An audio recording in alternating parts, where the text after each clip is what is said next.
Ευρεία νίκη σε βάρος του Ολυμπιακού Βόλου πέτυχε ο Αγροτικός Αστέρας, ο οποίος πήρε βαθιά βαθμολογική ανάσα σε αντίθεση με τους ερυθρόλευκους που έχασαν έδαφος στην προσπάθεια που καταβάλουν να φτάσουν στην κορυφή. Ο Αστέρας έσπασε μάλιστα και το σερί των αίτητων εμφανίσεων εκτός έδρας του Ολυμπιακού. 2 γκολ πέτυχε ο Κούτης, ενώ το σκορ είχε ανοίξει ο Βαγγλόπουλος. Η ομάδα της Θεσσαλονίκης κατάφερε να σκοράρει σχετικά νωρίς και συγκεκριμένα το 19ο λεπτό, όταν ο Γκέσιτς επιχείρησε σέντρα και ο Βαγγελόπουλος με καρφωτή κεφαλιά έστειλε την μπάλα στα δίκτυα. Οι Μακεδόνες έφτασαν στην επίτευξη και δεύτερου τέρματος, ελάχιστα δευτερόλεπτα πριν από τη λήξη του πρώτου μέρους, με κοντινό πλασέ του Κούτσι, στον οποίο έφτασε η μπάλα μετά από μία ακόμη κεφαλιά του Βαγγελόπουλου.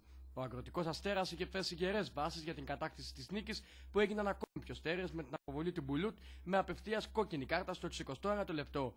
Έτσι οι γηπεδούχοι κατάφεραν να ελέγξουν το ρυθμό και στο 84 έφτασε στο 3-0 με τον Κούτσι, που αξιοποίησε την assist του νεαρού Αθάριου, δίνοντας διαστάσεις τριάμβου στην επιτυχία τους.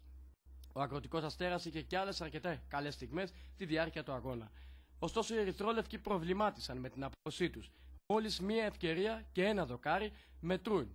Ο Ολυμπιακός Βόλου, που σχεδόν σε όλο το πρώτο ημίχρονο δεν απείλησε καθόλου την ομάδα του Αγροτικού Αστέρα.